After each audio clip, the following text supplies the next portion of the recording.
Bhojpuri cinema की फिल्मों को लेकर अलग अलग बातें सामने आती है, लेकिन भोजपुरी सिनेमा जगत में भी बॉलीवुड की तरह ही एक्ट्रेस लाखों रुपए लेकर फिल्म में काम करती है। भोजपुरी सिनेमा में कई ऐसी हीरोइनें हैं जो एक फिल्म के लिए 5 लाख से अधिक रुपए लेती है। तो आइए जानते हैं उन एक्ट्रेसों के बारे में।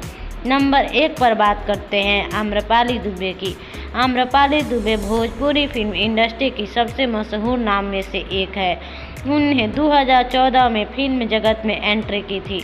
आम्रपाली दुबे एक फिल्म के लिए 7 से 9 लाख रुपए लेती हैं। नंबर 2 पर बात करते हैं मोनालिसा की। मोनालिसा बोल्ड सीन के लिए 5 से 7 लाख रुपए लेती हैं। नंबर 3 पर बात करते हैं काजल राघवानी की। काजल राघवानी एक फिल्म के लिए 8 से 10 लाख रुपया लेती है। नंबर 4 पर बात करते हैं रितु सिंह की। रितु सिंह एक फिल्म के लिए 5 से 6 लाख रुपया लेती है। नंबर 5 पर बात करते हैं अक्षरा सिंह की। अक्षरा सिंह एक फिल्म के लिए 8 से 11 लाख लेती है। नंबर 6 पर बात करते हैं रानी चटर्जी की। रानी चटर्जी एक फिल्म के लिए 6 से 7 लाख रुपया लेती है। नंबर 7 पर बात करते हैं सुभी शर्मा की। सुभी शर्मा एक फिल्म के लिए 5 से 6 लाख रुपया लेती हैं। नंबर 8 पर बात करते हैं पाखी हेगड़े की। पाखी हेगड़े एक फिल्म के लिए 5 से 6 लाख रुपया लेती हैं।